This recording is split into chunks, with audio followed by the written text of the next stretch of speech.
اعوذ باللہ من الشیطان الرجیم بسم اللہ الرحمن الرحیم۔ سورہ سجدہ آج اس کی آیات 1 سے 10 تک کریں گے۔ ٹرانسلیشن اس کی دیکھ لیتے ہیں۔ بسم اللہ الرحمن الرحیم۔ الف لام میم حروف مقطعات ہیں تو ان کا تو ہم نیچے کچھ بھی معنی نہیں لکھتے، آپ ایسی چیز اس کو لکھ سکتے ہیں۔ تنزیل نازل کی گئی، الکتابی کتاب، لا نہیں ریبا، یہ اکٹھا یوزلی آتا ہے، لا ریبا نہیں کوئی شک، فی ہی اس میں، من سے، ربی رب، العالمین تمام جہانوں کے، کیا، یقولون وہ کہتے ہیں، واو نون اینڈ پہ ہے تو اس کا مطلب ہوگا پلورل، افتراہو گھڑ لیا، اینڈ پہ ہو ہے تو اس کا معنی اس کو، تو افطرا گھڑ لینا، ہو اس کو، بلکہ، ہوا وہ، الحق برحق ہے، من سے، ربی کا رب تیرے، کاف زبر اینڈ پہ ہے تو اس کے معنی ہوں گے تیرے، تو ربی رب کا تیرے، لتنذرا لام ہے شروع میں، اس کا معنی ہوگا تاکہ، تنذرا تم خبردار کرو، قومن ایک قوم کو، ما نہیں، اتاہم آیا، ہم ان کے پاس، من سے، نذیر من یا آپ کوئی بھی کر سکتے ہیں، کوئی، نذیرن خبردار کرنے والا، نذیر ڈرانے کو کہتے ہیں، تو نذیرن جیسے ہوتا ہے کوئی بھی ڈرانے والا، خبردار کرنے والا، من سے، قبلی کا، قبل تو ہمیں اردو میں بھی پتہ ہے، قبل کہتے ہیں پہلے، کاف زبر اینڈ پہ ہے تو آپ یا تم، تو قبلی کا تجھ سے پہلے، لعلہم تاکہ وہ، یا شاید وہ، ہم اینڈ پہ تو اس کا معنی ہوگا وہ، یہتدون ہدایت پائیں، اللہ الذی جس نے، خلق پیدا کیا، السماواتی آسمانوں، والارض اور زمین کو، وما اور جو، بینا درمیان، ہما ان دونوں کے، فی میں، ستتی 6 ایامن دن، ثم پھر، ثم استوى پھر مستوی ہوا، اس کو آپ قائم ہونا بھی کہہ سکتے ہیں، لکھ سکتے ہیں، مستوی ہونا، علی اوپر، العرش عرش کے، ما نہیں، لا لیے، کم تمہارے، من دونہ اس کے سوا، من کوئی، ولین کوئی بھی دوست، ولی بہت جگری دوست ہوتا ہے نا اس کو کہتے ہیں، ولا اور نہ ہی، شفیعن کوئی شفاعت کرنے والا، افلا اس میں شروع میں الف کے اوپر حمزہ ہے تو اس کا معنی ہوگا کیا، کوشچن مارک کے لیے آتا ہے، کیا،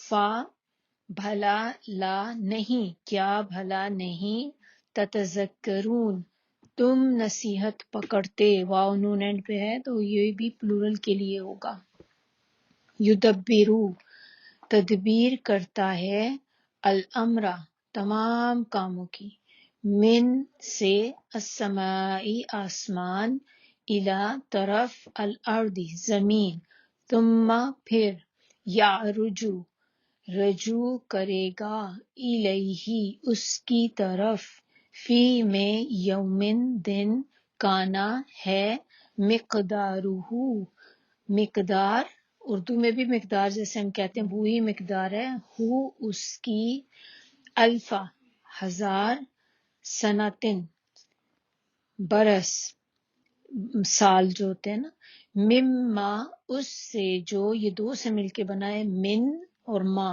دو اس میں آتے ہیں، سے جو، تعدون تم شمار کرتے ہو، عدد سے، عدد بھی گنتی کو کہتے ہیں نا، تو تعدون اس سے آپ لوگ یاد رکھ سکتے ہیں، تم شمار کرتے ہو، ذالکا یہ، عالم جاننے والا ہے، الغیبی غائب یا پوشیدہ، والشہادتی اور ظاہر، العزیز غالب ہے، یا غالب اور زبردست بھی معنی ہوتا ہے عزیز کا، الرحیم رحم کرنے والا ہے، رحم بہت زیادہ رحم کرنے والا، الذی وہ جس نے، احسنا بہت خوبصورت، کل ہر شئی چیز، خلقہ پیدا کی اس نے، ہو ہے اینڈ پہ تو اس کی وجہ سے ہوگا اس نے، و بدآ اور ابتدا کی،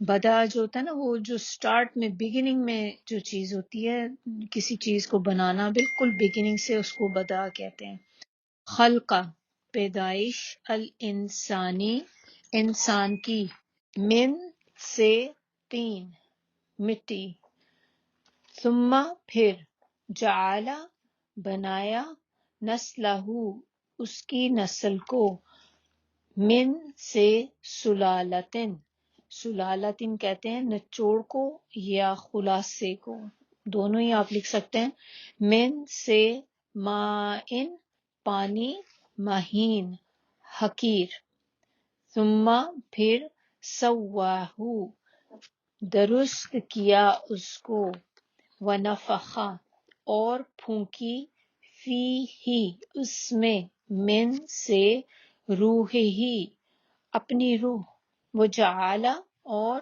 بنائے، لکم لیے تمہارے، السمع کان، والابصار اور آنکھیں، والافئدہ اور دل، قلیلاً کم ہے، ما جو، تشکرون تم شکر کرتے ہو، و اور قالو کہا انہوں نے، واو الف ہے اینڈ پہ تو اس کا مطلب کافی سارے لوگ ہیں، پلورل ہے، اذا آ جو شروع میں ہے نا تو اس کا معنی ہوگا کیا، اذا جب، دللنا ہم ملیا میٹ ہو جائیں گے یا مکس ہو جائیں گے، فی الارض میں زمین، اِنَّ کیا ہم، لفی البتہ میں، خلقن پیدائش، جدید نئی، بل بلکہ، ہم وہ، بلقائی ساتھ، کیونکہ شروع میں با ہے تو اس کا معنی ہوگا ساتھ، لقاء جو ہوتا ہے یہ ہوتا ہے ملاقات اپنے رب کی، ربہم اپنے رب کی ملاقات سے، کافرون انکار کرتے ہیں، یہیں تک انشاءاللہ کریں گے آج، پھر اس کی تفسیر کی طرف آتے ہیں۔ بسم اللہ الرحمن الرحیم، رب اشرح لی صدری ویسر لی امری واحلل عقدۃ من لسانی یفقہوا قولی، رب یسر ولا تعسر وتمم بالخیر۔ سورہ سجدہ اس کی آیات 1 to 10 تفسیر دیکھتے ہیں، مکی سورہ ہے، اور یہ جو نزول کا اس کا ٹائم تھا یہ وہ وقت تھا جو مکی دور میں جو مڈل میں بالکل ٹائم تھا، درمیانی دور جو تھا مکہ کی زندگی کا، اس میں یہ سورہ نازل ہوئی ہے۔ اس کی تھوڑی سی اہمیت کے بارے میں دیکھ لیتے ہیں۔ سورہ سجدہ کی اہمیت جو ہے ہمیں بخاری اور صحیح مسلم سے پتہ چلتی ہے۔ آپ صلی اللہ علیہ وسلم جمعے کا جو دن ہوتا تھا نا اس کی فجر کی نماز کی ایک رکعت میں سورہ سجدہ اور دوسری میں سورہ دہر پڑھتے تھے، سورہ دہر یعنی کہ سورہ انسان بھی کہا جاتا ہے اس کو، تو یہ نبی صلی اللہ علیہ وسلم جمعے کے دن اس کو پڑھتے تھے۔ پھر ایک اور حدیث ہے جس میں ہمیں مسند احمد اور ترمذی سے پتہ چلتا ہے کہ آپ صلی اللہ علیہ وسلم رات کو اس وقت تک سوتے نہیں تھے جب تک سورہ ملک اور سورہ سجدہ نہ پڑھ لیں۔ اب یہ دونوں حدیث آپ دیکھیں کہ اس سے ہمیں کیا بات ایک پتہ چلتی ہے کہ اس کی امپورٹنس پتہ چلتی ہے کہ یہ سورہ کتنی امپورٹنٹ ہے، کیونکہ ایک تو آپ دیکھیں کہ نبی صلی اللہ علیہ وسلم روزانہ اس کو رات میں پڑھا کرتے تھے سونے سے پہلے، دوسری چیز جمعے کے دن، اور جمعے کا دن ہم مسلمز کے لیے آپ دیکھیں کہ بہت ہی خاص دن، ایک چھوٹی عید کی طرح ہی ہوتا ہے، تو جمعے کے دن میں ایک سٹارٹ ہی اس دن کا وہ کتنی زبردست چیز کے ساتھ کیا کرتے تھے اس سورہ کے ساتھ، تو اس سے پتہ چلتا ہے کہ سورہ کی کتنی زیادہ امپورٹنس ہے۔ نام اس کا سورہ کا ہم نے دیکھا کہ نام بھی سجدہ ہے، اس میں ایک آیت سجدہ بھی ہے جو 15 آیت ہے اس کی، اور اس میں اللہ کے آگے جھکنے، خشوع خضوع سے کام لینے کا سبق بھی ہے. تو یہ ساری چیزیں ہمیں اس سورہ سے پتہ چلتی ہیں. آیت نمبر 1 اس کی دیکھیں تو آیت نمبر 1 ہی الف لام میم، حروف مقطعات کہتے ہیں ان کو، کیونکہ ان کو آپ نے الگ الگ پڑھنا ہوتا ہے. قطع کرنے سے ہے مقطعات، قطع کرنا، بریک کرنا، بریک کر کر کے پڑھنا، روک روک کے پڑھنا. ان کے معنی ہم کچھ نہیں لکھتے کیونکہ ہمیں اس کے معنی نہیں پتا، لیکن ہم یہ نہیں کہہ سکتے کہ اس کے کوئی معنی نہیں ہے. ڈیفینیٹلی معنی ہیں، اللہ بہتر جانتے ہیں، اللہ کو پتہ ہے، لیکن ہم لوگوں کو یہ بات نہیں بتائی گئی. اس کی بہت سی وجوہات ہیں. ایک تو بات یہ کہ ہم پہلے بھی ذکر کر چکے ہیں کہ چیلنج کے لیے کہ جو مشرکین مکہ تھے ان لوگوں کو لگتا تھا کہ یہ قرآن نبی صلی اللہ علیہ وسلم نے خود سے بنا لیا، کیونکہ زبان بھی عربک تھی ان کی. انہوں نے کہا یہ خود بنا کے لے آیا، حالانکہ نبی صلی اللہ علیہ وسلم تو پڑھے لکھے نہیں تھے. تو اللہ تعالیٰ نے جب ان کو کہا کہ تم سمجھتے ہو کہ اگر یہ کسی بندے کا کلام ہے تو عربک تو تمہاری زبان ہے، تو پھر حروف مقطعات کے ساتھ اللہ تعالیٰ نے شروع کرنے کا مقصد ان لوگوں کو یہ بتانا کہ اگر آپ کو ہر چیز پتہ ہے اور آپ کے خیال میں کسی کوئی مین میڈ چیز ہے تو پھر ہمیں اس کا مطلب بتائیں کہ کیا مطلب ہے اس کا. تو ظاہرہ ان لوگوں کو اس کا مطلب نہیں پتا تھا. دوسری بات یہ کہ یہ لوگوں کو الرٹ کرنے کے لیے بھی ہوتی ہے کہ کیونکہ جس بات کا آپ کو مطلب سمجھ میں نہیں آتا تو آپ اس میں ایک دم سے ہو جاتے ہیں کہ پتہ نہیں کیا بات کی جا رہی ہے، تو الرٹ کرنے کے لیے بھی یہ کیا جاتا ہے. دوسری اب اس کی آیت نمبر 2 میں ہم دیکھتے ہیں جیسے اچھا ایک بات اور اس میں ہوتی ہے کہ حروف مقطعات جب بھی آتے ہیں تو موسٹ آف دا ٹائم اگر آپ قرآن میں کہیں بھی دیکھیں اس کے بعد اللہ تعالیٰ قرآن کا ذکر کرتے ہیں، اس کتاب کا ذکر آتا ہے. اسی سے اب آپ دیکھیں نیکسٹ آیا کو اگر آپ دیکھیں تنزیل الکتاب لا ریب فیہ، کتاب کا ذکر آ گیا نا کہ اس میں بھی اللہ تعالیٰ قرآن کی ہی بات کر رہے ہیں یہاں پہ.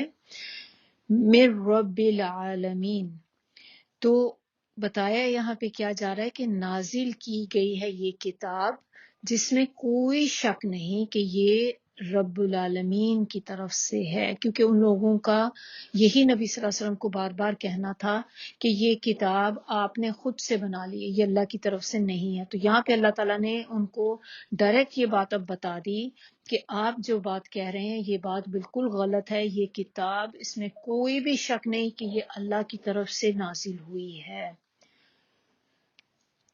آیت نمبر 3 میں جب اللہ تعالیٰ نے آیت 2 میں ہمیں بتا دیا، ان سب کو بھی بتا دیا کہ یہ کتاب اللہ کی طرف سے نازل ہوئی ہے، اس میں کوئی بھی شک نہیں، اس کے باوجود یہ کیا کہتے ہیں آیت نمبر 3 میں ام یقولون، وہ کہتے ہیں کہ اس کو آپ صلی اللہ علیہ وسلم نے خود گھڑ لیا ہے، یعنی کہ خود لکھ لیا ہے، بلکہ وہ حق ہے، یعنی کہ ثابت ہے یہ تیرے رب کی طرف سے. تو آگے پھر اس میں یہ بھی ہمیں بتایا جا رہا ہے کہ یہ کتاب تو اللہ نے دے دی، لیکن یہ کتاب آئی کس لیے؟ کوئی تو ریزن ہوگی نا جو اللہ تعالیٰ نے کتاب بھیجی ہے. نیچے اللہ تعالیٰ نے کتاب اس لیے بھیجی ہے تاکہ تم ایک قوم کو خبردار کرو. نہیں آیا ان کے پاس کوئی ڈرانے والا آپ صلی اللہ علیہ وسلم سے پہلے، اور تاکہ لوگ رہنمائی حاصل کر سکیں اس کتاب سے. تو پرپز اس کتاب کا جو ہے وہ یہ ہے کہ لوگوں کو آ کے ڈرائیں، لوگوں کو بتائیں کہ یہ اگر آپ یہ کام نہیں کریں گے آگے کا انجام بہت برا ہے. قیامت کے دن سے ان کو بتایا جائے، قیامت کے دن سے ڈرایا جائے، اور تاکہ لوگ اپنی گائیڈنس اس سے لے سکیں اور اپنے آپ کو اس کے مطابق ڈھال سکیں. ان آیات میں قرآن کی بات کی گئی کہ وہ اللہ کی طرف سے ہے، نہ کہ کسی اور کی طرف سے. عرب جو لوگ تھے اس زمانے میں ان کا خیال تھا کہ ہمیں سورہ فرقان کی آیت نمبر 5 سے پتہ چلتا ہے کہ عرب جو لوگ ہوتے تھے وہ کہتے تھے کہ یہ پہلے لوگوں کی یا پہلوں کی کہانیاں ہیں. قرآن میں کس سے کہانیاں ہیں؟ پہلے لوگوں کی. اور یہ کہ آپ صلی اللہ علیہ وسلم نے اسے کسی سے لکھوایا ہے اور آپ کے اوپر صبح شام یہ آیات پڑھی جاتی. وہ اس قسم کی باتیں کیا کرتے تھے کہ یہ انہوں نے کسی سے لکھوا لیا ہے. مگر اس سورہ میں اس کی تردید کر دی گئی، یہ کسی اور کی طرف سے نہیں ہے، اللہ کی طرف سے، خالص اللہ کی طرف سے یہ کتاب ہے، اور اس کتاب کو بھیجنے کا مقصد بھی ہمیں اس آیا میں بتا دیا گیا، آیت نمبر 3 میں، لِتُنذِرَ قَوْمًا مَا أَتَاهُم مِّن نَذِيرٍ، کہ آپ ڈرائیں اس سے ایک قوم کو۔ یہ جو انذار کا ورڈ ہوتا ہے نا، جو لِتُنذِرَ جو شروع میں ہے، یہ اس کا معنی ہوتا ہے ایسی خبر پہنچانے کو کہتے ہیں یہ کہ جس میں خوف دلانا مقصود ہو۔ تو یہاں پہ اگر ہم دیکھیں اس آیا کے اندر، تو کس چیز سے خوف دلانے کی بات ہو رہی ہے، کہ کس چیز سے خوف دلایا جا رہا ہوگا؟ جو کہا ہے کہ آپ ڈرائیں ان کو، کس چیز سے ڈرائیں؟ کسی جانور سے ڈرائیں کیا؟ اللہ سے آخرت سے ڈرائیں، بالکل صحیح، اللہ سے ڈرائیں، آخرت سے اور آخرت کے انجام سے ڈرائیں، کہ بتائیں آپ کو کہ آپ اگر اس طرح کی روش اختیار کریں گے تو اینڈ ریزلٹ آگے کیا ہوگا۔ تو یہاں پر خوف، آخرت کا خوف دلایا جا رہا ہے۔ آگے آیت نمبر 4 میں بتایا جا رہا ہے کہ اللہ وہ ذات ہے جس نے آسمانوں اور زمین کو پیدا کیا اور جو کچھ بھی ان دونوں کے درمیان ہے 6 دنوں میں، پھر اس نے قرار پکڑا اور عرش پہ قرار پکڑا، عرش پہ یعنی کہ اللہ تعالیٰ نے آسمان زمین کو بنایا اور اس کے بعد اللہ تعالیٰ عرش پہ قرار پکڑ لیا، عرش پہ چلے گئے۔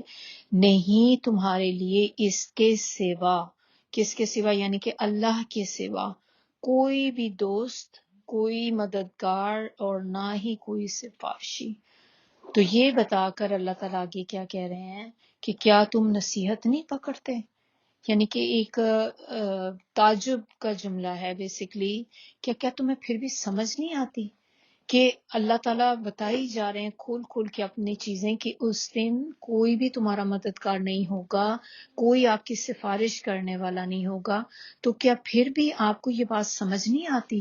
تو اس آیا میں بیسیکلی اللہ تعالیٰ کا تعارف کرایا جا رہا ہے کہ وہ کوئی معمولی ہستی نہیں ہے، آسمانوں اور زمین کا خالق ہے۔ اس نے اپنے خاص طریقے پہ آسمان اور زمین کی تخلیق کی، اور وہ عرش پہ ہے۔ اس کو چھوڑ کر، یعنی کہ اللہ کو چھوڑ کے، اس کے سوا نہ تو کوئی آپ کا کوئی دوست ہے اور نہ ہی کوئی سفارشی۔ تو کیا بتایا بیسیکلی جا رہا ہے کہ اگر اللہ اپنی مدد سے ہاتھ کھینچ لے، یعنی کہ اللہ کسی بندے سے ارادہ کر لے کہ میں نے اس کی مدد نہیں کرنی، تو اللہ کے علاوہ کوئی اور بندہ آپ کا وہ کام کر نہیں سکتا، اگر اللہ ارادہ کر لے کہ یہ کام آپ کے لیے نہیں ہونا۔ اسی طرح اگر اللہ تعالیٰ کسی بندے سے خیر کا، مدد کا ارادہ کر لے، تو پھر کوئی اس کو روک نہیں سکتا۔ اگر انسان کا عقیدہ اس چیز پر پختہ ہو جائے، اس بات پر ہی خالی، تو یہ چیز جو ہے اس کا نام ہے توحید۔ یہی توحید ہے کہ ہم ایک اللہ پر یقین رکھتے ہیں، اور یہ کہ ہر اچھی بری چیز جو بھی ہے وہ اللہ ہی کی طرف سے ہے۔ آپ سب کو ہوگا کہ ہم سب نماز جب پڑھتے ہیں تو اس کے بعد ہم دعا پڑھتے ہیں ایک، اللہم لا مانع لما اعطیت ولا معطی لما منعت ولا ينفع ذا الجد منک الجد۔ آپ سب لوگ پڑھتے ہی ہوں گے یہ دعا، جی سب پڑھتے ہیں نا؟ تو اگر کوئی نہیں پڑھتا تو اس کو پڑھ لیں، یاد کر لیں، کیونکہ یہ والی جو دعا ہے نا، یہ ایمان کو مضبوط کرتی ہے۔ تو اگر ہم چاہتے ہیں نا کہ ہمارا ایمان مضبوط ہو، تو یہ دعا پڑھیں گے۔ اور یہ دعا کا معنی کیا ہے کہ یا رب، کوئی روک نہیں سکتا جسے تو عطا کرے، اور جسے تو روک دے تو اس کو کوئی دے نہیں سکتا۔ یہ یقین ہمارا ہو جائے نا، تو آپ دیکھیں ہماری بہت ساری پریشانیاں ختم ہو جائیں اس چیز سے۔ عام طور پہ اگر دیکھا جائے تو ہم لوگ یا کوئی بھی اللہ کی بات کو کیوں نہیں مانتے؟ کیونکہ ہمیں لوگوں کا ڈر ہوتا ہے، ہم لوگوں کے ڈر کی وجہ سے اللہ کی بات نہیں مانتے نا۔ اور دوسرا ہمیں ڈر کیا ہوتا ہے کہ لوگ ہمارا ساتھ چھوڑ دیں گے، اور ہمارے کام نہیں آئیں گے، کیونکہ لوگوں کے ساتھ ہماری کافی امیدیں ہوتی ہیں. بہت سے لوگ ایسے ہوتے ہیں ہمارے ارد گرد جن کا ہمیں پتہ ہوتا ہے کہ ہاں یہ کبھی کبھی ہمیں نا یہ ہمیں ان سے فائدہ ہو جائے گا کبھی. تو ایسے لوگوں کے ساتھ ہم کیا کرتے ہیں، بنا کے رکھتے ہیں کہ ان کے ساتھ ہم نے کوئی ایسی بات نہ کر دیں، ناراض ہو جائیں، کیونکہ ان کی تو آگے بڑی لوگوں سے جان پہچان ہے، اگر کبھی مسئلہ پڑے گا تو یہ ہمارے کوئی نہ کوئی مسئلہ حل کرا دیں گے نا. تو ہم ایسے لوگوں کے ساتھ بنا کے رکھتے ہیں. تو جب ہوتا ہے کہ لوگوں کا ڈر جب انسان کے دل میں آتا ہے نا، تو پھر انسان لوگوں سے ڈرتا ہے، اللہ سے پیچھے ہونا شروع ہو جاتا ہے. آپ کا یہ توحید کا عقیدہ جو ہے یہ کمزور ہونا شروع ہو جاتا ہے، کیونکہ اس میں پھر کیا ہوتا ہے کہ ہم اللہ پہ ٹوٹلی ڈیپینڈ کرنے کی بجائے بندوں پہ بھی توکل کرنا شروع کر دیتے ہیں. بندوں پہ ہم ٹرسٹ کرتے ہیں کہ یہ بندہ مجھے کسی میری تکلیف پریشانی سے نکال دے گا. اور یہی ساری چیزیں انسان کو اللہ کی جو فرما برداری ہے اس سے دور لے جاتی ہیں.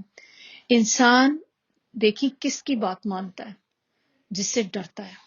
ہم اپنے ماں باپ سے ڈرتے ہیں. جب ہم چھوٹے ہوتے تھے تو آپ کو یاد ہوگا، چھوٹے چھوٹے ہم لوگ جب تھے تو ماں باپ ہوتے تھے جو بات ہمیں کہتے تھے، ہمیں ڈر لگتا تھا ماں باپ سے کہ وہ جو بھی ہوں گے ناراض ہو جائیں گے، یا سم ٹائم اگر مارتے بھی تھے تو. لیکن زیادہ کیا ہوتا ہے، ماں باپ کی ناراضگی کا ڈر ہوتا ہے.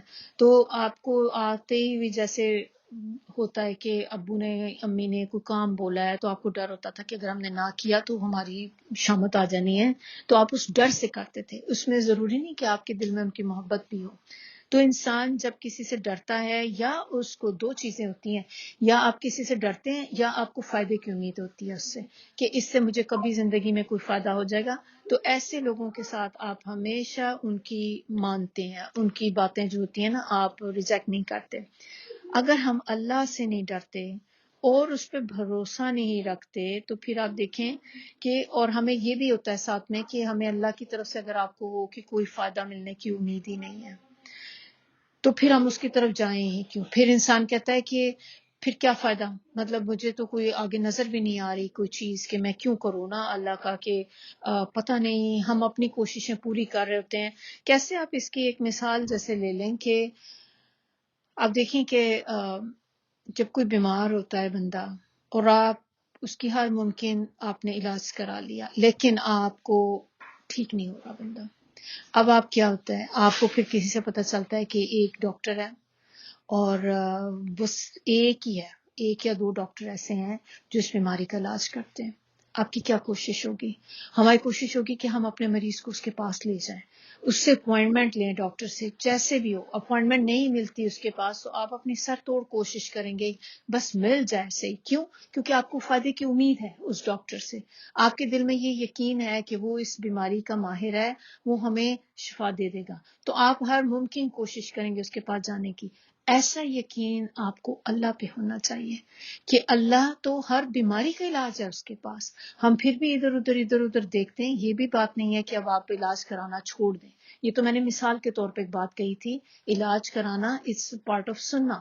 لیکن ایسا یقین اللہ پہ ہونا چاہیے کہ جس رب نے مجھے اس آزمائش میں اس پریشانی میں ڈالا ہے وہ ہی نکال سکتا ہے. اور اگر میں اس آزمائش سے ابھی نکل نہیں پا رہی، میں جتنی مرضی کسی اور کے ساتھ جا کے منت سماجت کر لوں، میں اس پریشانی سے نہیں نکل سکتی. کیونکہ جب اللہ کا اذن ہوگا تبھی ہم اس آزمائش سے باہر نکلیں گے. اور بیماری آتی ہے، آپ جس مرضی ڈاکٹر کے پاس بھی چلے جائیں، اس ڈاکٹر کے ہاتھ میں شفا نہیں ہے. یہ بات ہمیں ذہن میں رکھنی چاہیے. شفا اللہ تعالیٰ کے ہاتھ میں، اور اللہ سم ٹائم اس ڈاکٹر کے ہاتھوں آپ کو دلا دیتے ہیں. اٹ ڈزنٹ مین کہ شفا اس کے ہاتھ میں ہے، شفا صرف اللہ کے ہاتھ ہے، لیکن اللہ تعالیٰ ذریعے بناتے ہیں. سم ٹائم ہم دوائی کھاتے ہیں، سر میں درد ہوتی ہے، ہم دوائی لیتے ہیں تو دوائی کے اندر شفا نہیں ہے، اللہ کے پاس شفا ہے، اور اس دوائی کے ذریعے اللہ تعالیٰ آپ کو شفا دے دیتے ہیں. اسی لیے دیکھیں اگر دوائیوں میں شفا ہوتی تو ایک ہی دوائی جو ہوتی ہے بندوں کو دی جائے تو سارے بندوں کو ایکول اثر ہونا چاہیے. ایسا نہیں ہوتا. بعض اوقات ایک ہی دوائی دی جاتی ہے، اس کو ایک بندے پہ تو اثر ہو رہا ہوتا ہے، دوسرے پہ نہیں ہوتا. تو اگر شفا ہوتی تو سب کو ہونی چاہیے تھی. تو اس کا مطلب کہ اللہ کے اذن سے ہوتی ہے، اور جس کے لیے ابھی شفا کا اذن نہیں ہے اللہ کا تو اس کو فائدہ نہیں ہوگا اس وقت اس دوائی سے. تو ایسا بلیف ہمیں اللہ سے ہونا چاہیے. جب ہم جتنا دیکھیں اللہ پر یقین انسان کا پکا ہوتا جاتا ہے کہ اور کس چیز کا یقین کہ اللہ سب کچھ کر سکتا ہے, اللہ ہی مددگار ہے, اور جتنا انسان پہ یہ یقین بڑھتا جائے گا اللہ کے اوپر اتنا ہی دیکھیں انسان اللہ کی طرف رجوع کرتا جاتا ہے. جب آپ اللہ کے ساتھ لو لگا لیتے ہیں تو یہ چیز انسان کے اندر مایوسی ختم کر دیتی ہے. ہم سم ٹائم اپنے حالات کی وجہ سے, کسی پریشانی کسی بیماری کی وجہ سے انسان میں دیکھیں کبھی کبھی مایوسی آ جاتی ہے, لیکن اگر آپ کا اپنے اللہ پر یقین جتنا مضبوط ہوگا کہ میرا اللہ ہے نا, بس میرا اللہ دیکھ رہا ہے, میرا اللہ مجھے نکال دے گا, یہ چیز انسان کو مایوسی میں جانے سے روکتی ہے. اب اس آیت میں ایک اور چیز بھی ہے کہ یہاں پر اللہ کے سوا جو دوسرے سہارے ہوتے ہیں ان کو بھی کاٹا جا رہا ہے, یعنی کہ یہ بات کلیئرلی بتائی جا رہی ہے کہ اللہ کے علاوہ آپ کا نہ تو کوئی بیسٹ فرینڈ ہوگا, نہ ہی اللہ کے علاوہ آپ کا کوئی سفارشی ہوگا. سم ٹائم ہم یہ بھی کہتے ہیں کہ قیامت کے دن جب اس وقت حساب کتاب ہو رہا ہوگا تو جب ہماری کوئی سفارش کر دے گا تو ہماری بخشش ہو جائے گی. جیسے کوئی قرآن پاک کا حافظ ہے تو ہم کہتے ہیں 7 لوگوں کو بخشا دے گا, یا کوئی ہمارے فیملی میں کوئی بہت بزرگ ہیں پہنچے ہوئے تو ہمیں ہوتا ہے کہ یہ چلو ہماری سفارش کر دیں گے. اللہ نے تو یہاں پہ کیا بتا دیا, کلیئرلی اللہ تعالیٰ نے کہہ دیا کہ آپ کا تو کوئی سفارشی ہوگا ہی نہیں. تو اگر ہم اس آس پہ بیٹھے ہوئے ہیں تو پھر اس کا مطلب کہ ہمیں اپنا جائزہ لینا ہے کہ پھر اگر سفارشی بھی کوئی نہیں, دوست بھی کوئی نہیں, تو پھر اس کا کیا مطلب؟ You are on your own. ہم سارے اپنے آپ پہ ہی ہیں بس, ہم کسی پہ ڈپینڈ نہیں کر سکتے اس دن. یہ ایک بات ہے کہ یہ بھی بات نہیں ہے کہ جیسے ہوتا ہے کہ اب کوئی سفارش کرے گا نہیں, اس دن کریں گے اللہ کے اذن سے. اللہ جن کو پرمیشن دے دیں گے نا وہ سفارش کر سکیں گے. لیکن یہاں پہ بتانے کا مقصد کہ آپ خالی اسی بھروسے پہ نہ بیٹھ جائیں آپ کہ ہمیں سفارش کو کر دے گا نکل جائیں گے. ہو سکتا ہے اللہ کا اذن نہ ہو, اس دن آپ کے لیے کوئی سفارش کرنے والا نہ ہو, پھر تو اپنی تیاری ہم لوگوں نے پوری کرنی ہے.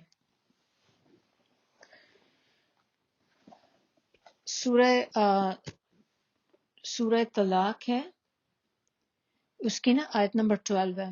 تو جو ہم نے اس سورہ کی شروع میں شروع میں ہم نے یہ پڑھی ہے نا چیز کہ اللہ الذی خلق السماوات والارض وما بینہما فی 6 ایام.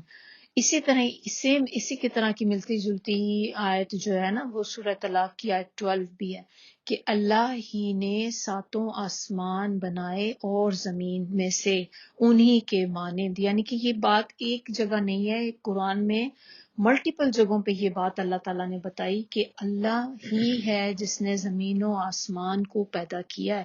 سوچو, غور و فکر کرو کہ اتنی بڑی بڑی چیزیں جس نے پیدا کی ہیں وہ رب آپ کی پریشانی دور نہیں کر سکتا, وہ رب آپ کو اس بیماری سے نجات نہیں دلا سکتا, پھر کیوں ہم دوسروں کے اوپر بھروسہ کرتے ہیں.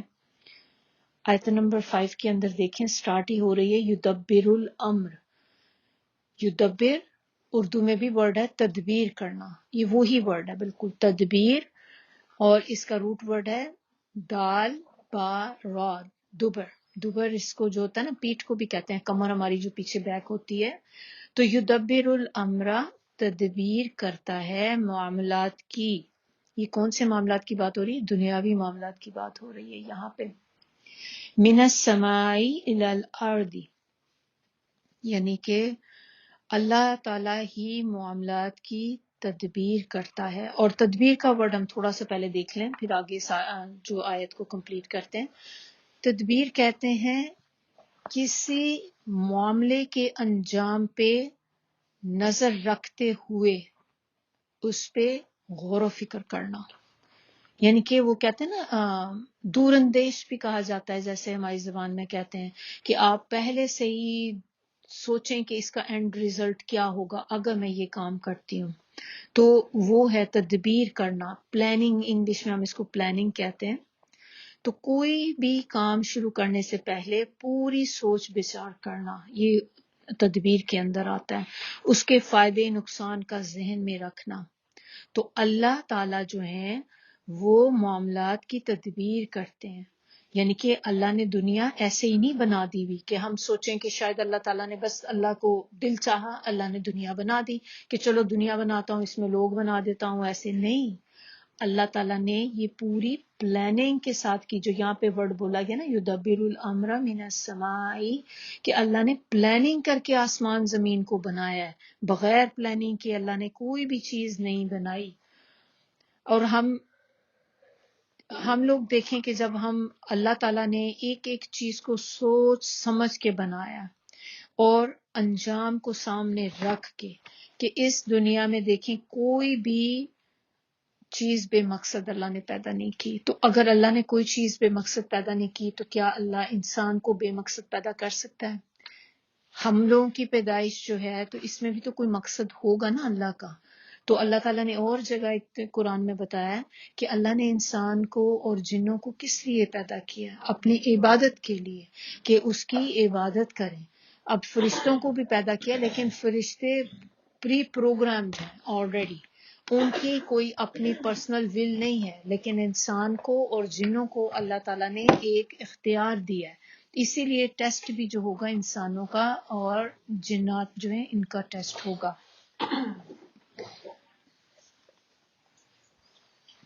اللہ تدبیر کرتا ہے آسمان سے زمین تک.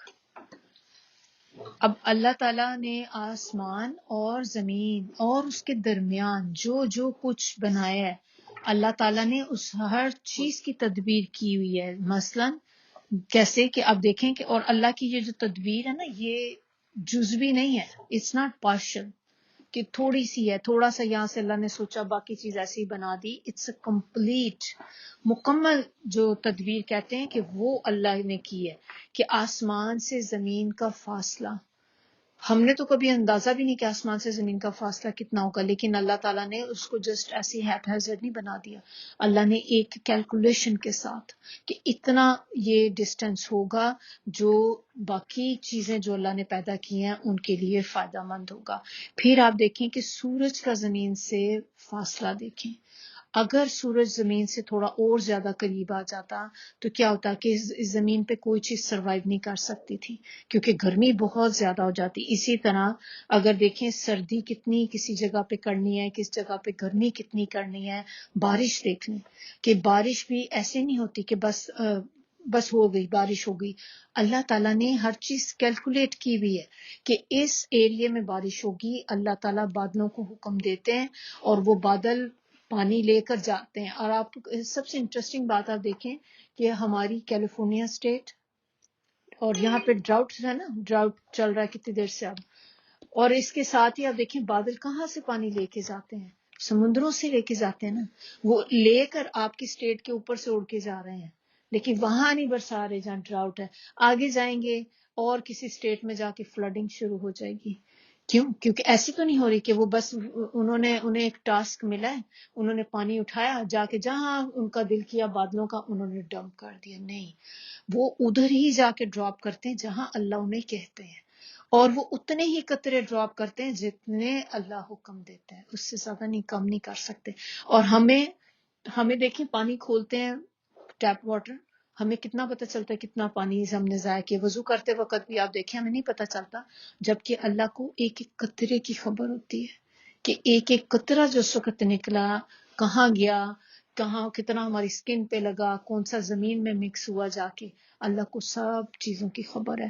تو یہاں پہ اللہ تعالیٰ نے کیا بتا رہے ہیں کہ ہر چیز اللہ کی پلاننگ سے ہے کہ کتنا پانی کس جگہ پہ گرنا ہے. سمندر جو آسمان اور زمین ان کے درمیان جو جو کچھ ہے وہ سب اللہ نے پلان کر کے کیا ہوا ہے. پھر اسی طرح آپ دیکھیں جو لائف سائیکل ہوتے ہیں چیزوں کے، واٹر سائیکل ہوتے ہیں، کون ان کو کنٹرول کر رہا ہے؟ ان کو اللہ ہی کی ذات ہے جو کنٹرول کرتی. پھر آپ دیکھیں ہماری جو ہم سانس لیتے ہیں جس ہوا میں، اس کے اندر گیسز ہیں بہت ساری، ان کا بیلنس ہے. تھوڑی سی بھی آپ دیکھیں اگر ہماری آکسیجن اور کاربن ڈائی آکسائڈ ہے، نائٹروجن ہے، ان چیزوں کا اللہ تعالیٰ نے ایک بیلنس رکھا ہے. اگر کاربن ڈائی آکسائڈ ہو جائے تو کیا ہوگا؟ انسان کی ڈیتھ ہو جائے گی.